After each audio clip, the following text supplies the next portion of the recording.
1 Pedro capítulo 2, a partir do versículo 21. Diz assim: porque para isto sois chamados, pois também Cristo padeceu por nós, deixando-nos o exemplo para que sigais as suas pisadas, o qual não cometeu pecado, nem na sua boca se achou engano, o qual, quando injuriavam, não injuriava, e, quando padecia, não ameaçava, mas entregava-se àquele que julga justamente, levando ele mesmo em seu corpo os nossos pecados sobre o madeiro, para que, mortos para os pecados, pudéssemos viver para a justiça, e pelas suas feridas fostes sarados, porque eres como ovelhas desgarradas, mas agora tendes voltado ao pastor e bispo da vossa alma. Amém, queridos? Meus irmãos, eu quero lembrar os irmãos que eu comecei a falar a partir do versículo de número 18 de 2 Pedro. Eu comecei a falar, aliás, a partir do versículo 1, versículo 11, me perdoe. Eu comecei a falar sobre submissão. E eu falei da submissão que devemos ter às autoridades.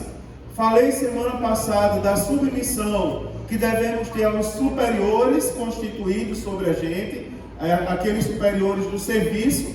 E hoje eu quero falar da submissão de Cristo, que é o exemplo máximo de submissão. Eu acho que os irmãos lembram que eu falei semana passada, quando eu disse assim para os irmãos: porque que glória será essa, se pecando sois esbofeteados e sofreis, mas se fazendo bem sois afligidos e o sofreis? Isso é agradável a Deus. E eu disse aos irmãos: a pessoa que merece ser esbofeteada, quando ela é esbofeteada, não é para a glória de Deus, ela foi esbofeteada porque mereceu. E tem alguns casos que eu disse aos irmãos, pasmem, mas tem alguns casos que as pessoas estão merecendo ser esbofeteadas. Eu até citei o exemplo da pregação do Evangelho, não é? De certas pregações que a gente escuta, que se alguém se levantar e bater, é merecido. Me perdoe, mas tem pessoas que não sabem pregar a Bíblia, por sinal nem leu para pregar, não é? Geralmente quem não sabe é quem não lê para pregar. Mas outras, quando você faz tudo certo, você é afligido, você sofre, pelo fato de fazer certo, isso é agradável a Deus. Agora, hoje, depois de falar sobre governos e sobre patrões, hoje eu quero falar com os irmãos, a partir do encorajamento do apóstolo Pedro, eu quero falar sobre o maior exemplo de submissão que a gente tem na Bíblia, que é a submissão de Cristo. O apóstolo Pedro, falando para os cristãos daquela época, que estavam padecendo perseguições, por causa das perseguições, ele agora encoraja as pessoas que estavam sofrendo, lembrando do exemplo de Cristo. E cá para nós, irmãos, enquanto estivermos no mundo, vamos sofrer aflições. Eu tenho alguns grupos de mentoria, e mentoria para obreiros e mentoria para jovens. E numa dessas mentorias para obreiros, uma vez, não foram todos os grupos, foi em um grupo, que começou a se levantar obreiros, e eles diziam assim: pastor, a gente não aguenta mais a tamanho sofrimento para fazer a obra. A gente lidar com pessoas ingratas, com pessoas que falam mal da gente, com não sei o que, e eu deixei eles reclamarem por 2 horas. Depois que reclamaram bem muito, eu disse: rapaz, se vocês não estão preparados para sofrer, na verdade vocês não estão preparados para fazer a obra de Deus. Se você não está preparado, se você é manhoso, que quando escuta alguém falar mal de você, você fica ali em depressão, precisa de um ombro amigo para deitar a cabeça, para chorar, né? Precisa de um copo de água com açúcar. Então, irmãos, é porque você não está preparado para ser obreiro. E tem mais, eu quero expandir, porque o apóstolo Pedro, ele está falando para os crentes dispersos, por diversas regiões do mundo naquele período. E pessoas que estavam sofrendo. Eu falei semana passada que algumas dessas pessoas estavam escravizadas na casa dos patrões e estavam sofrendo com homens terríveis. E o apóstolo Pedro falou que mesmo sofrendo eles tinham que ser submissos. Você lembra que eu dei o exemplo da irmã que alguém foi lá e derramou a pá de lixo que ela tinha juntado? E por causa daquilo, pela atitude da irmã de lá varrer de novo, alguém foi lá e voltou para Jesus? E eu explicando, interpretando para os irmãos o texto. A maioria da gente, se a gente junta o lixo, alguém vai lá e derrama, vamos esganar aquela pessoa, né? Vamos esganar, vai lamber agora, para ver como deu trabalho juntar. Mas a Bíblia manda ser submisso, porque você vai receber galardão do céu, lembre-se de Cristo. E agora o apóstolo Pedro está mandando justamente lembrar de Cristo. 3 coisas eu vou falar para os irmãos aqui, nesses versículos a partir de agora. Eu vou falar de Cristo como nosso exemplo de sofrimento. Eu vou falar de Cristo como nosso exemplo de morte, porque Ele morreu no nosso lugar, de dedicação, digamos assim. E eu quero falar de Cristo como nosso pastor e como nosso bispo. Não é? Porque o texto, versículo 25, ele diz que agora nós temos um pastor e um bispo da nossa alma. Eu quero explicar para os irmãos a diferença entre pastor e bispo. Primeira coisa, eu quero chamar a sua atenção para o versículo de número 21. Porque para isso sois chamados, pois também Cristo padeceu por nós, deixando-nos o exemplo para que a gente siga as suas pisadas. Você observa uma coisa interessante. O apóstolo Pedro encoraja os crentes que estavam sofrendo injustiça para que eles olhassem para Cristo. A primeira pergunta que eu quero fazer para os irmãos essa noite: nós estamos olhando para Cristo nos momentos de dificuldade? Ou melhor, quando nós sofremos injustiça, nós estamos olhando para Cristo? Nós estamos lembrando de olhar para Cristo e lembrar que Ele sofreu para que a gente não sofresse? É interessante, pega o Evangelho segundo escreveu João Marcos, menor evangelho da Bíblia, o mais antigo, é o segundo que aparece no Novo Testamento, e é o evangelho que menos traz parábolas, só traz 4 parábolas. O resto é ação, é tudo ação de Cristo. É para os crentes que estavam sendo perseguidos em Roma lembrarem que antes de vocês reclamarem, lembrem do que Jesus fez por vocês. Mais fez Cristo por vocês do que vocês possam fazer para Ele. É como se o apóstolo Pedro lembrasse disso agora. Ao olharmos para Jesus, Ele nos lembra a termos paciência e a suportarmos as aflições que nós vivemos nesse mundo. E aí eu vou falar uma coisa para você. Se você acha que o seu sofrimento é pior do que o sofrimento de todos os irmãos da face da terra, eu vou lhe dar uma boa notícia. Seu sofrimento é apenas um a mais. Porque se você olhar para o irmão que está perto de você, você sempre vai ver um sofrimento maior. Você sempre vai ver uma dificuldade maior que a sua. Você vai lembrar: eu pensava que estava ruim. Uma vez eu contei para os irmãos outro dia aqui, que uma pré-adolescente veio até mim e fez uma pergunta: pastor, o que a gente tem que orar de olho fechado? Não tem na Bíblia, né, irmãos, que a gente tem que orar de olho fechado. Aí eu fiquei, é uma daquelas perguntas que esse menino faz para a gente, dá vontade de dizer: cala a boca, menino, né? Mas ele veio: pastor, o que a gente tem que orar de olho fechado? Aí em espírito eu disse: Senhor, dá sabedoria, que o que eu responder ela vai sair dizendo. Geralmente quando eles perguntam é porque eles querem usar em algum lugar. Daí eu disse para ele assim: é porque a Bíblia diz que a candeia do corpo são os olhos. Aí a Bíblia diz: de sorte que se os teus olhos forem bons, teu corpo será bom. E tem versão que diz: se teus olhos forem bons, teu corpo terá luz. Tem versão que diz: porém, se o teu corpo for mau, aliás, se teus olhos forem maus, teu corpo será mau. Tem versões que diz: se teus olhos forem maus, no teu corpo haverá trevas.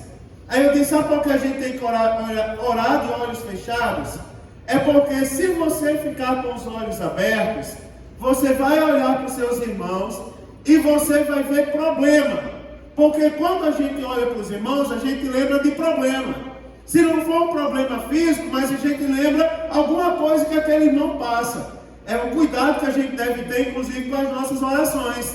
Senão a gente vai orar e daqui a pouco a gente vai falar da vida de todo mundo. Já observou? eu tenho muito cuidado no culto matutino, que eu leio os pedidos dos irmãos, para não ficar falando da vida dos outros nas orações. Só vou dizer, abençoa o João, Senhor. Ele está passando isso em casa, brigou no trabalho, xingou o chefe, não sei o quê. Aí vou dizer, abençoa a Thaísa, que perdeu a paciência com a professora, mandou ela engolir um livro hoje. E vou falando os detalhes. Outro dia eu disse, é que nem aquele povo lá do Nordeste. Quando ele diz, conhece o João? Conheço, não, filho de Chiquinha, neto de Chico, né, padrinho de Pedro, cangaceiro da época, traiu a mulher com outras 10, né, e a mulher também traiu ele com 50, aí dá um resumo da vida podre de todo mundo, né? Então a gente tem que ter muito cuidado com a oração. Eu disse para a menina, se você olhar para os outros, você vai ver problema.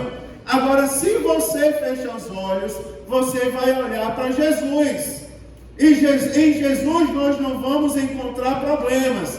Olhando para Jesus, nós vamos achar a solução. Então o apóstolo Pedro, sabendo da nossa fragilidade, sabendo da fragilidade do cristão, porque eu já disse para os irmãos aqui, que é o seguinte, o apóstolo Pedro falando para as pessoas que estavam dispersas, primeira coisa que ele disse para eles, depois de falar da comum salvação, foi: libertem-se dos pecados. Não sei se vocês lembram disso, não é porque vocês estão dispersos que vocês estão autorizados a pecar. O apóstolo Pedro dá uma dura, ele diz: vocês têm que ser crente, vocês têm que dar exemplo de crente, mas ele conhece as nossas fragilidades. Ele sabe que por causa das injustiças, muitas pessoas padecem. Afinal, não é todo mundo está preparado para sofrer injustiça. E na verdade, irmão, eu vou falar uma coisa para você. Por mais preparado que a gente esteja, eu vou dizer tudo que eu disse. Por mais preparado que a gente esteja, se nós não olharmos para Jesus, quando vier a injustiça, a gente padece. É ou não é? Se vier a injustiça, imagine, mãe, se alguém olhar para o Senhor e dizer que o Senhor fez uma coisa que o Senhor não fez. Isso magoa, isso dói, não é? O apóstolo Pedro está falando e ele está dizendo assim, Jesus sofreu voluntariamente, não foi por ele mesmo, porque ele era filho de Deus. Jesus sofreu voluntariamente por vocês, por nós. E mais, Jesus não foi obrigado a sofrer. Jesus, ele foi voluntariamente para a cruz do Calvário. Ele não foi obrigado. Deus não disse assim: vai ficar na cruz agora, que eu quero ser morto pela humanidade. Não. Ele podia ou não podia ter saído da cruz? Podia, claro. Jesus também é Deus. Né, irmãos? Ele tem os mesmos atributos de Deus. Mas ele ficou lá voluntariamente. Ele deu exemplo de paciência. Né, irmãos? E ele deu exemplo de paciência para mostrar para a gente o seguinte: vocês vão sofrer as aflições do mundo. Agora Jesus diz assim: no mundo tereis aflições. Mas ele sabe, se ele não tivesse morrido na cruz de Calvário, nenhum da gente estaria aqui. Aí ele diz: mas tem de bom ânimo, eu venci o mundo. Né, irmãos? Ou seja, olhe para Jesus. Quer dizer que olhando para Jesus, pastor, a gente não vai mais ter aflições? Não, não estou dizendo isso. Eu estou dizendo que olhando para Jesus, você vai olhar para a solução. E em Cristo nós somos mais do que vencedores. Em Cristo está a nossa força. Em Cristo está, né, irmãos? Cristo é quem nos motiva. Eu vou dar uma receita de bolo, pronto. Eu nunca dei uma receita de bolo aqui. Eu vou tirar o bolo, depois até o final eu dou a receita do bolo. Primeiro vai ser o chá. Chá da raiz de Jessé. Quer ver um exemplo? Um chá para você vencer a depressão. Pastor, eu estou desanimado. E por que desanimado? Não sei o que está acontecendo no meu coração, que é uma tristeza, uma angústia, uma coisa assim terrível. Eu vou dizer a você o que é que faça.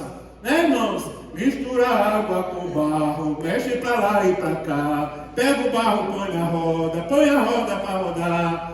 Pega o barro, põe o fogo para queimar. A coisa mais linda do mundo é ver o oleiro trabalhar. Aí ele diz: o oleiro é o Senhor e o barro é o crente. E ele está aqui, meu irmão, essa noite no meio da gente. Você sabe qual é o segredo do sucesso? É olhar para Jesus. Né, irmão? A raiz de Jessé está aqui no nosso meio. Agora toma chá da raiz de Jessé. Cidreira não vai vencer depressão, mastruz não vai vencer, né, irmão? Pulga de bicho não vai vencer depressão. Agora chá da raiz de Jessé, levanta crente, meu irmão, deixa ele em pé para fazer a obra de Deus. Olha para Jesus.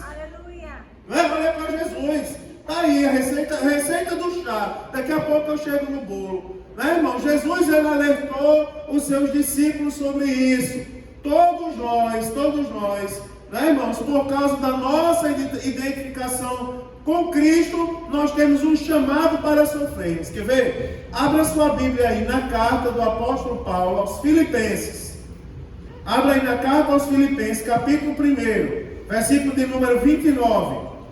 Diz assim a palavra de Deus. Filipenses, capítulo 1, versículo de número 29. Diz: porque a vós vos foi concedido em relação a Cristo, não somente crer nele, como também padecer por ele. Olha o que a Bíblia fala da gente. Em Cristo, irmão, nós vamos padecer. Você observa, foi dado, é interessante o que a Bíblia diz assim. A Bíblia está falando que foi concedido a honra. Quando diz a vocês foi concedido direito, você imagina, nós temos direito de padecer. Sabe por quê? Nós temos Cristo. Olha como a Bíblia é perfeita. Porque a vós foi concedido em relação a Cristo, não somente crer nele, mas também padecer por ele. É uma honra padecer por Cristo. É uma honra sofrer injustiça por causa de Cristo. Sabe por quê, irmão? Porque nós temos certeza que quanto mais isso ocorrer, mais no céu estão nos ajuntando galardões.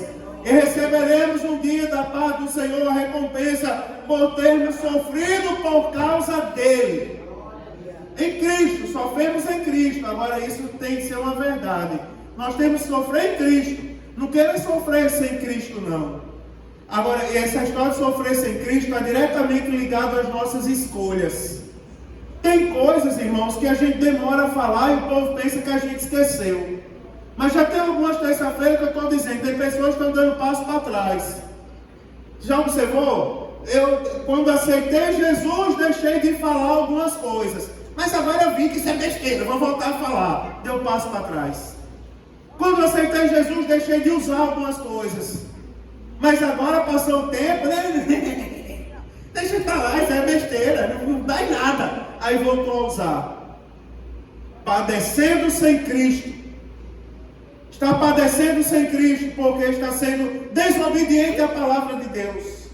Eis aí na nossa frente está o céu e o inferno. O que nós vamos escolher? Se escolher padecer sem Cristo, ele já sabe o que escolheu. E cá para nós, mas na Bíblia não tem purgatório não, irmão. Ou vai para o céu ou vai para o inferno.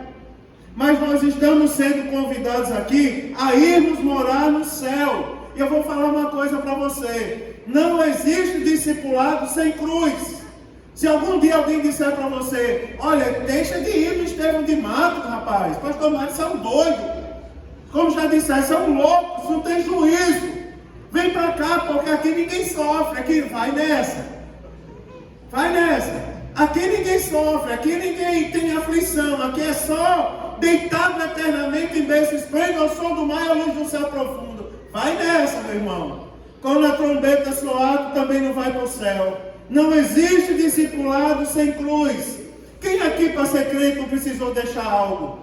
Eu vou falar uma coisa, não precisa nem deixar nada. Não sei nem se eu vou terminar isso hoje. Quem não precisa nem deixar nada, basta dizer que é crente. Uma das características das pessoas quando aceitam Jesus é porque começam a desprezar ele. Você voltou para a igreja, Maxwell? Como pode voltar para a igreja? Ah, rapaz, assim, ó, não dá mais para a gente conversar, porque vocês só querem ser o dono da verdade, só querem ser santo, só querem morar no céu, só querem... Aí você diz assim, mas é mesmo, eu sou o dono da verdade, porque eu não falo por mim, eu falo pela palavra de Deus. E a palavra de Deus é verdade. Eu só quero ser santo mesmo, porque eu aceitei Jesus e eu estou no processo da santificação. E eu só quero morar no céu mesmo, porque eu estou caminhando rumo a Canaã. Qualquer momento a trombeta toca e eu vou subir, meu irmão. Vou estar lá na eternidade com Cristo. Crente tem que ser convicto. Agora, sofra com Jesus. Todo cristão tem que sofrer o exemplo deixado por Jesus. Quer ver uma coisa? Se nós olharmos aqui no versículo 21, que nós acabamos de ler, tem uma coisa interessante, porque diz assim: Cristo padeceu por nós, deixando-nos o exemplo, para que a gente siga as suas pisadas. E eu fui pesquisar sobre essa palavra exemplo. Essa palavra exemplo do grego é gipogramós. E ela tem o seguinte sentido: é como se você pegasse uma criança que está aprendendo a ler. Já viu uma criança que aprendeu a ler, Eduardo, que tem um caderno de caligrafia, que tem a letra lá pontilhada para ele seguir o contorno? Já viu o departamento infantil, Gabriela, que vocês dão uma figurinha para as crianças seguir o contorno? Esse exemplo, deixar o exemplo de seguir o exemplo de Cristo, é como se fosse seguir o contorno. Você observa, para a letrinha sair perfeita no departamento infantil, as letrinhas, os pontinhos têm que ser bem ligados. Senão a professora vai olhar e vai dizer: a coordenação motora está ruim.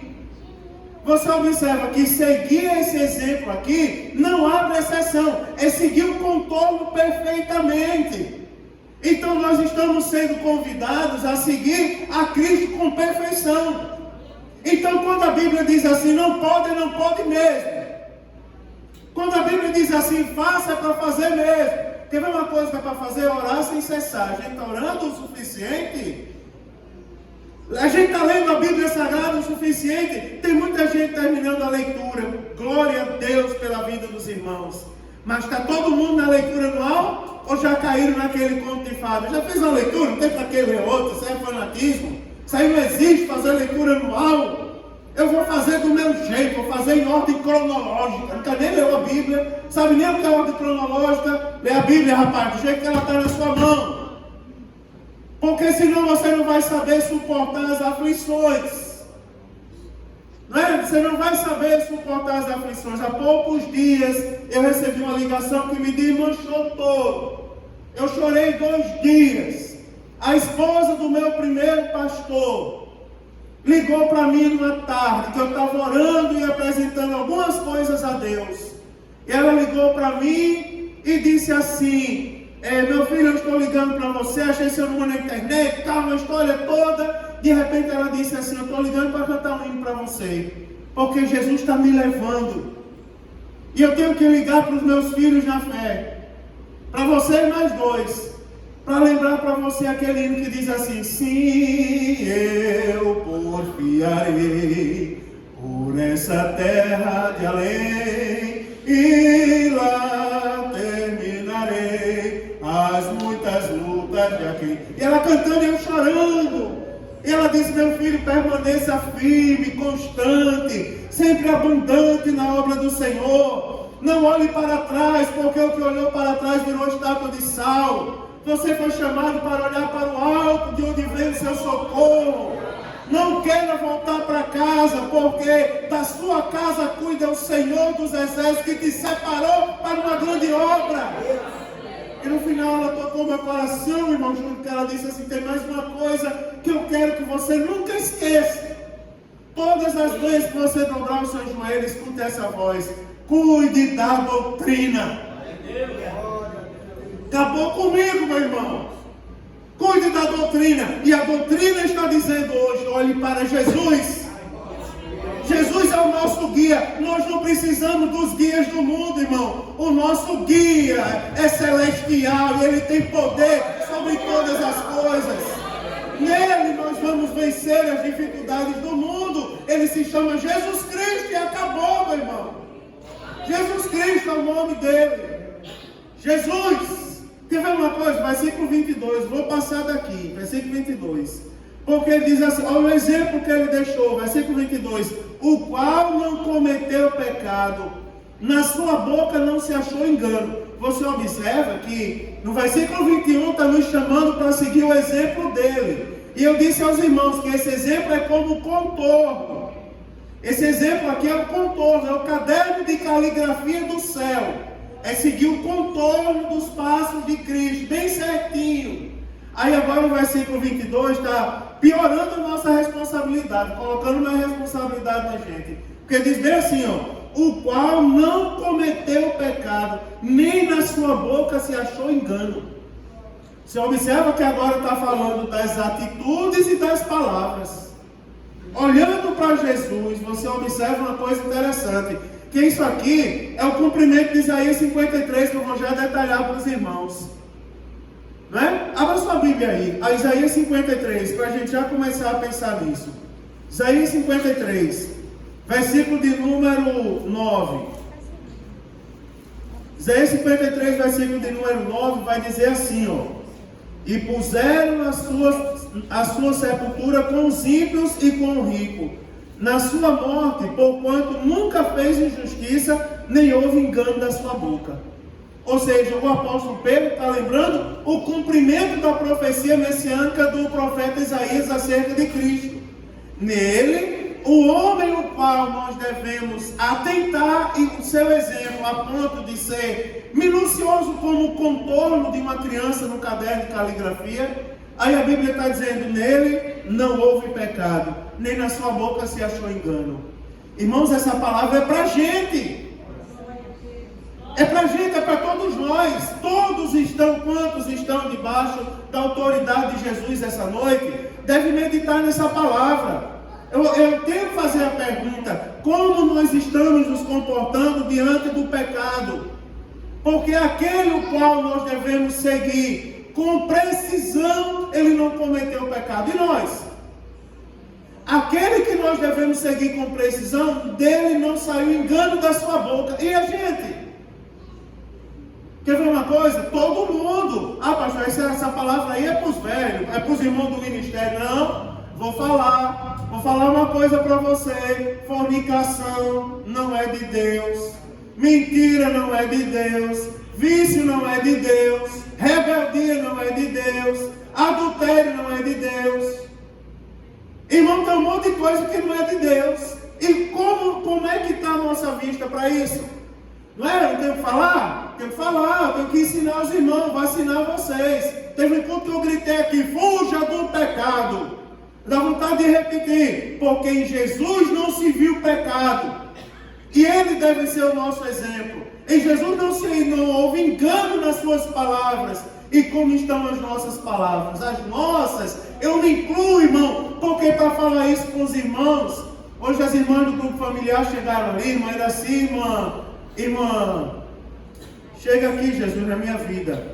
Irmã Marisa, chegou a irmã Iraci, irmã Marisa, apareceu ali para dizer que eu saí para fazer visita. E eu estava sentado, bem assim, ó, com a mão no olho, chorando, porque eu estava lendo essa palavra, dizendo: Senhor, me guarda do pecado, da aparência do mal, me guarda das palavras enganosas. Você está entendendo, irmão? O que o mundo impõe sobre a gente? O mundo impõe sobre a gente que a gente deve pecar mesmo. Estão dizendo por aí que você mais trazer a Bíblia para a igreja, não. Eu, porém, vos digo: carrega a tua Bíblia, irmão.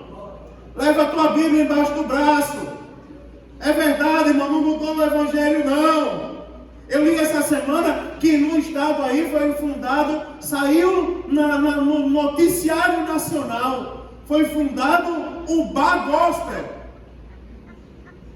E eu vou dizer para vocês o que disseram do Bar Gospel. No Bar Gospel não entra álcool, mas a pregação está liberada. Eita Jesus! Onde está o coração desse povo? E aonde está o teu tesouro, ali está o teu coração. E quando Jesus voltar, esse povo da pregação gospel aí, usando pulseirinha vermelha para dizer que é compromissado, e pulseirinha verde para dizer que não é compromissado, está à disposição de qualquer coisa. Negativo, meu irmão. Crente ainda tem que dobrar o joelho, meu irmão, clamar pelo sangue de Jesus na vida dele. Você deixou de fazer isso, diga: Senhor, que o teu sangue me cubra todos os dias, que o temor a ti, o desejo de morar no céu nunca saia da minha vida. Diga isso a Deus, meu irmão. Isso é palavra que sustenta o crente de pé, meu irmão. Não ao pecado, não ao engano desse mundo. Vai para lá, rapaz, ore pela sua igreja, porque o pastor da igreja não é eterno. Vai chegar um dia que vai passar. E Deus não dá igreja para pastor, Deus dá pastor para a igreja. Quando a igreja reclama que o pastor ensina demais a Bíblia, aí Deus faz que nem Saul. Ah, vocês querem Saul como rei? Pegue Saul para vocês. Vocês não querem Bíblia, vocês querem beleza? Então pede beleza, não é o que vocês querem? Né, irmãos? E aí vai sofrer. Senhor, por que tamanha coisa sobreveio sobre nós? Porque vocês pediram. Peça a Jesus, sabe o que? Santidade. Senhor, que esta igreja continue sendo marcada pela santidade. Às vezes não chama o pastor, faz a festa, convida um, todo menos o pastor. O pastor não pode vir não. Se ele vier, ele vai ver minha blusa, tomara que caia. Tomara que não caia. Acho que é esse o nome. Tomara que não caia. Né? Vai ver minha blusa, tomara que não caia. Mas irmão, é assim, ó. Tá aí, né? Isso não é para a glória de Deus, né, Eduardo? Quando o povo quer santidade, eles vão para onde? Né? Ou que desejo de vir congregar aqui. Os adolescentes aqui não são retardados, não. Não estão pulando prédio, dando cambalhota, dando gritinho, fazendo ranguiloso. Fazendo, então não. Está tudo sentadinho com a Bíblia no colo, dando glória a Deus e aleluia quando Deus fala com eles. Sendo cheio do Espírito Santo de Deus. Não é, irmãos? Porque a Bíblia é sagrada e a referência está na Bíblia. Se orgulhe disso. Porque a Bíblia diz: Jesus não cometeu pecado, nem na sua boca se achou engano. Agora quer ver, para terminar? Vou passar o versículo que eu já falei o que eu queria falar. Versículo de número 23 diz assim, ó. O qual, olha só, preste bem atenção. Quando o injuriavam, olha só, quando injuriavam Jesus, olha o que Jesus fazia. Quando injuriavam, não injuriava. E quando padecia, não ameaçava, mas entregava-se àquele que julga justamente. Não é, irmãos? Diga uma coisa, vou dizer, qual é o papel da igreja? Vou resumir aqui para os irmãos. Os principais anciãos e sacerdotes daquela época julgavam mal Jesus. Mas o que foi que Jesus fez? Retrucou eles? Não. Jesus sofreu na cruz murmurando? Não. Ele não murmurou na cruz. Quer ver uma coisa? Não invocou a ira de Deus sobre os seus perseguidores. Jesus podia dizer: Senhor, fulmina todo mundo, que esse povo não gosta de mim. Mas ele não fez isso. E a gente, irmão, quando a gente é maltratado, o que a gente está fazendo? Olha só, olha o que a Bíblia fala sobre Jesus. Jesus podia despejar sobre eles toda a injúria que lançava sobre eles com uma palavra. Você lembra de quando vieram apedrejar a mulher que supostamente foi pega em ato de adultério? Que aquilo ali ninguém sabe nem se é verdade. Né? Se você ler a contextualização, é uma hipótese, não é uma verdade aquilo ali. Aí você lembra que Jesus começou a escrever no chão? O povo querendo, né, com a pedra para apedrejar a mulher, e ele começou a escrever no chão. Quem não tem pecado, tira a primeira pedra. Aí eu acredito que Jesus, vendo aquele povo querendo apedrejar a mulher, porque alguém disse que ela estava em ato de adultério, aí Jesus foi lá e começou a escrever: mentira, falsidade, corrupção, palavrão, rebeldia, glutonaria, feitiçaria, lascívia.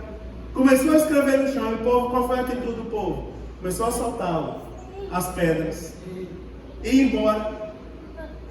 Né, irmãos? O evangelho é pra gente. É pra gente, é para os crentes. Não é, irmãos? Eu tenho que falar a palavra verdadeira como ela é. Jesus, quando foi injuriado, Jesus podia pedir, rogar ao Pai, não é, irmãos? Mas ele não fez isso. A Bíblia Sagrada diz aqui, ó: quando injuriava, não injuriava. Quando padecia, não ameaçava. Quer ver uma coisa? Olha para mim, que eu vou resumir tudo isso para os irmãos. Jesus não perdeu o foco. Você observa o que Pedro, aliás, João, o que Pedro está dizendo para os crentes daquela época: não perca o foco. Não perca. Irmão, tem coisa que tira o foco do crente. Eu vim de um lugar lá em nós, lá no Nordeste, é um povo festeiro. Escuta uma lata batendo, já está tudo se requebrando na rua. Carnaval fora de época ferve. Você imagina, essa igreja tem 22 metros. 22 metros de comprimento, é 15 por 22, essa medida aqui. Você observa que tem trio elétrico, uma caixa de som que dá 30 metros de comprimento. Imagina uma caixa de som de 30 metros de comprimento tocando. Bum, bum, bum, bum. E o povo está lá dançando, se requebrando, tá.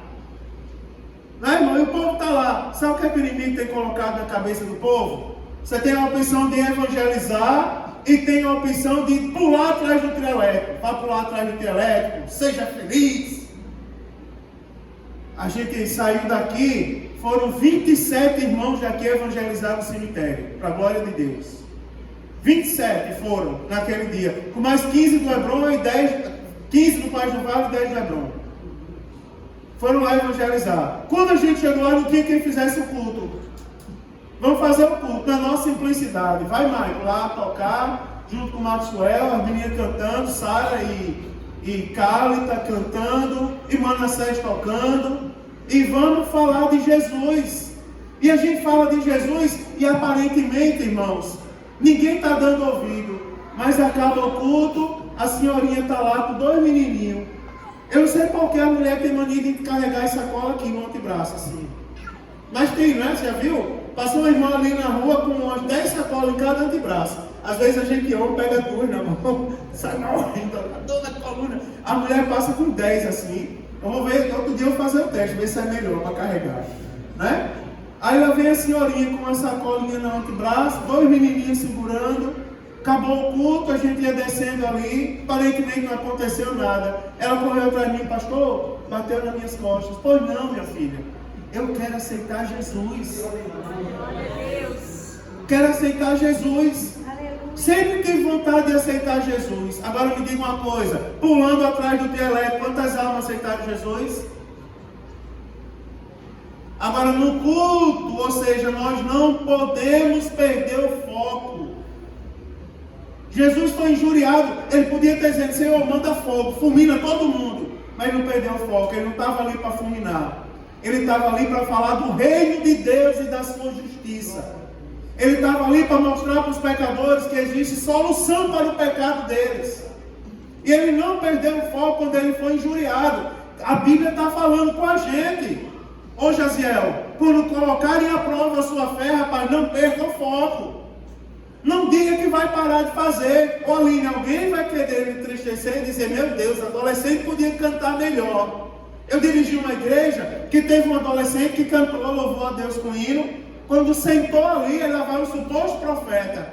Eu sou do reteté, eu sou pentecostal, sou assembleano, sou canela de fogo. Mas não brinco com isso não.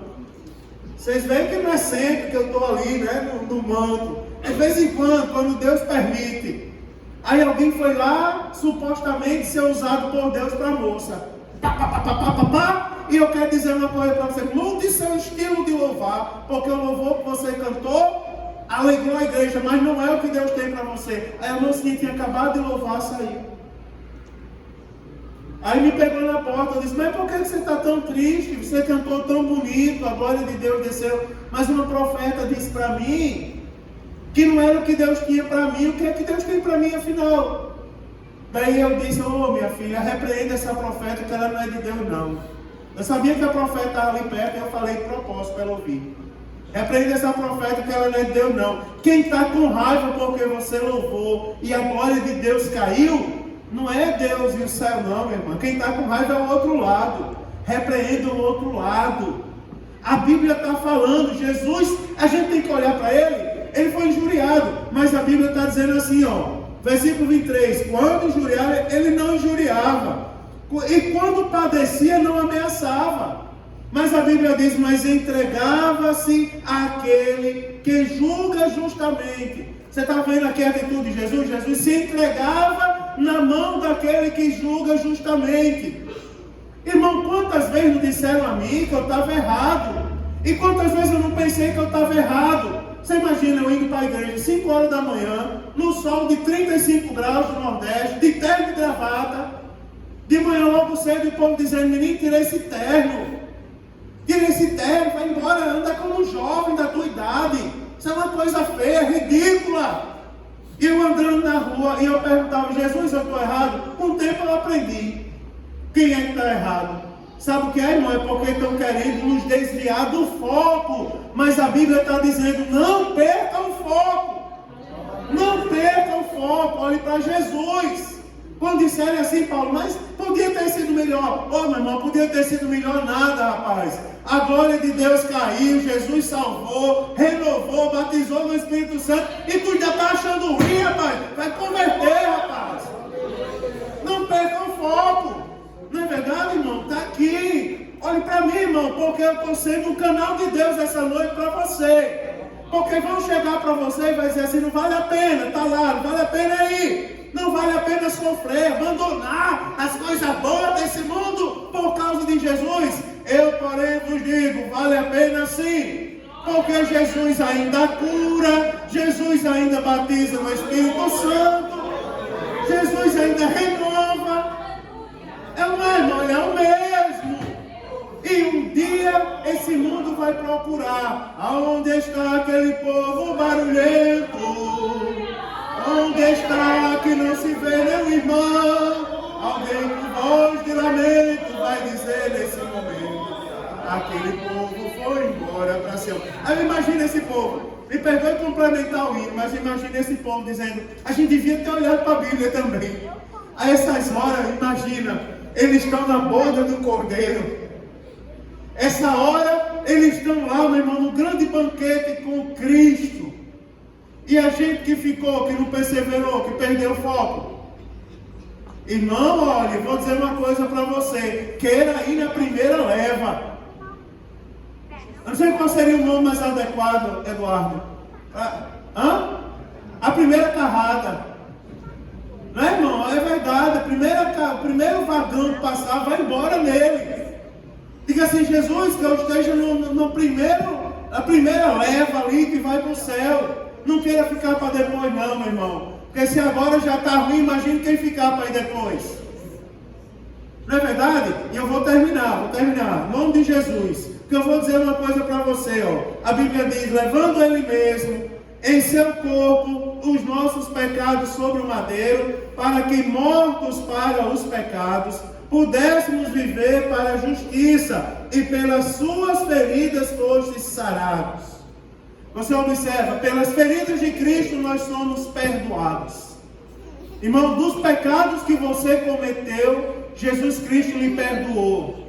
Desde o momento que você se voltou para Ele. Lembre-se disso, os meus pecados foram anistiados. Ou seja, eu não merecia o perdão, mas Ele perdoou. Eu não merecia o perdão, mas Ele perdoou. Você observa, pelas suas feridas nós fomos sarados. Aí a Bíblia vai dizer aqui, ó, não é, irmãos? Mortos para o pecado, pudéssemos viver para a justiça. É possível ser crente no mundo onde a gente vive? É possível. Agora eu vou dizer uma coisa a você. O crente só vai conseguir ser crente se ele se firmar aos pés da palavra. Anota o que eu estou dizendo aí. Se não tiver palavra, o crente não fica de pé. Não fica de pé. Sabe por que muitos estão padecendo? Porque não estão olhando a palavra. Quantas vezes, irmãos, olha, eu vou falar uma coisa que é comum entre a gente. Eu não vou profetizar, não. Eu vou falar uma coisa que é comum, todos nós sabemos. Quem aqui nunca pensou em desistir na caminhada? Quem aqui nunca pensou em deixar de ser crente? Você nunca pensou em deixar de ser crente? Maio, diga aí a raiva que tu já teve de mim. Vou mais para a igreja não. Não é? Quem aqui nunca, Jaziel, quem aqui nunca, eu poderia citar o nome de todos vocês. Quem aqui nunca pensou de parar de ser crente? Mas quando a gente pensa em parar, a palavra ecoa no nosso coração. Aleluia! Não é assim que acontece? A palavra ecoa no nosso coração. Aí a gente lembra de Jesus. Aí Jesus está lembrando por meio da palavra a todos nós. Irmão, sabe por que você deve perseverar? Porque pelas feridas dele vocês foram perdoados. Por causa das feridas desse, que não tinha pecado, que nós devemos segui-lo no contorno, ou seja, nas minúcias. Não é, irmãos? Por causa dele, não é por causa das feridas dele. Olha como é bom seguir nas minúcias. Nas minúcias às vezes parece mais chato. Não é? Você observa, mudam lei, fazem lei, cria baile, fecha baile, inventa coisas, escreve Bíblia diferente, fazem tudo. Mas não são batizados no Espírito Santo. Não é, irmão? Mas não tem a paz que excede todo entendimento. mas não sabe o que é sentir a glória de Deus na vida. Aí vem os crentes. Meu Deus, Sidney, como é que tu cheio de dor, sai de casa para vir num culto, aonde traz uma pessoa lá do Nordeste, lá não é potiguar, comedor de camarão, comedor de sarrabu e sarapaté, bate de jaca, buchada de bode, para pegar e ficar lendo a Bíblia e mandando você ser santo, deixar o pecado. Como é que pode isso acontecer? Aí o Sidney vai lembrar e vai dizer assim, sabe por quê, meu irmão? Porque ali ainda tem o que a gente precisa. A gente precisa de bar gospel, a gente não precisa de balada gospel, a gente não precisa, né, irmão, das indumentárias do mundo. A gente não precisa nada disso. O que a gente precisa nós temos, e nós sentimos quando chegamos aqui. Que é maior milagre do que uma pessoa se levantar do banco, com a mão erguida, dizendo assim, eu quero mudar de vida, eu quero Jesus como Senhor e Salvador. Você quer maior milagre do que isso? Aí vem sentar no banco do discipulado, para ouvir da gente que no céu não entra pecado, fadiga, tristeza nem dor. Você acha que isso é fácil? Não é fácil, isso é um milagre, meu irmão. Quer ver milagre? Vem para o culto na nossa igreja, vem para cá. Porque aqui a gente entende ainda, pelas feridas de Cristo nós fomos sarados.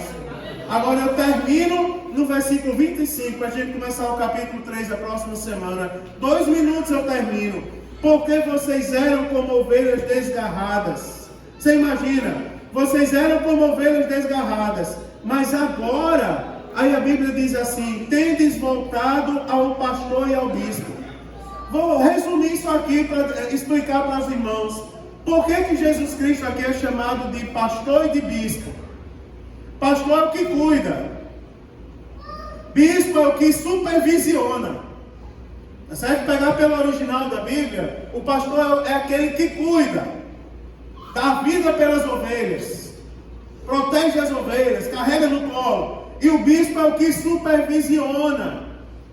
Você imagina que, olha só como Jesus é perfeito. Olha só. Porque a Bíblia diz que ele é o pastor e o bispo. Como pastor ele cuida. Ou ele usa alguém para cuidar da gente, não é? Porque não dizer assim, enquanto estamos aqui, estamos sendo cuidados.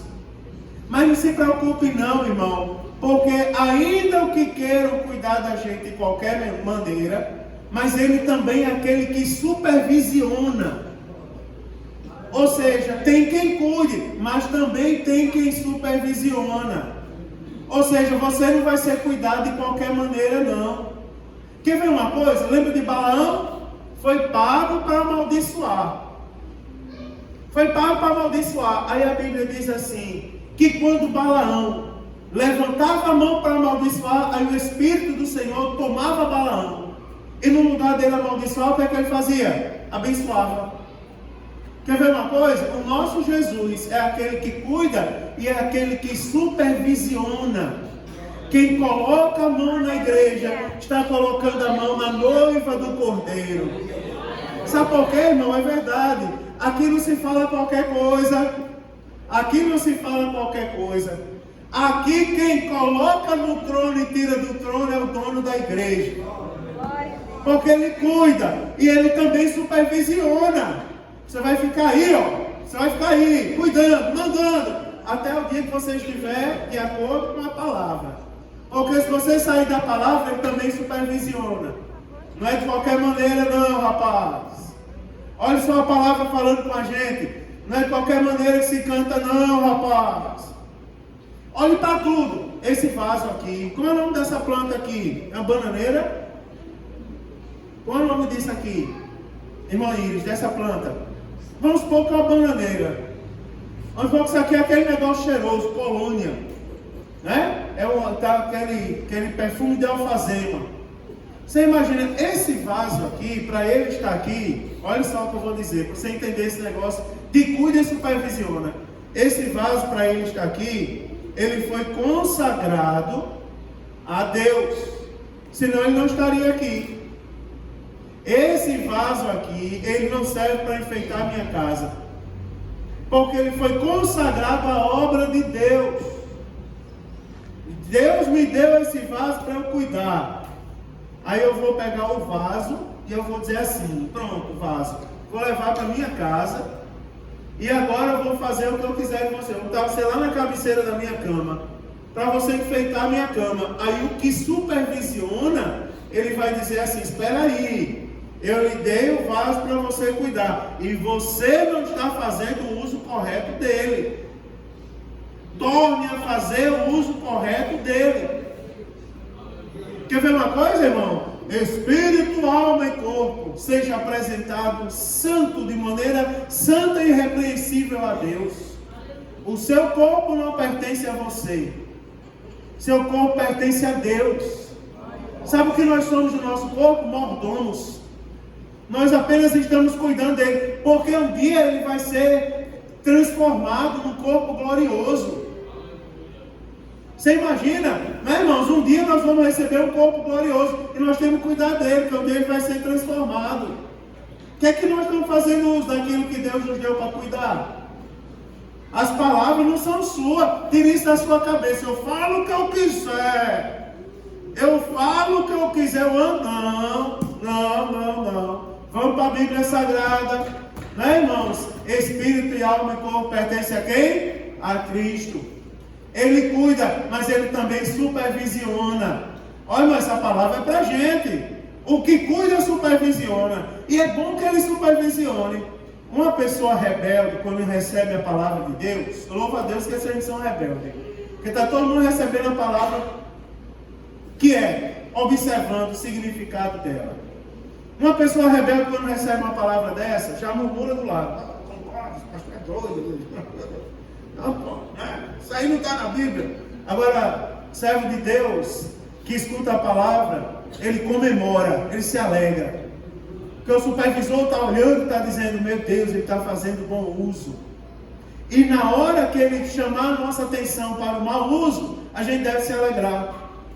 A gente está bem, irmão.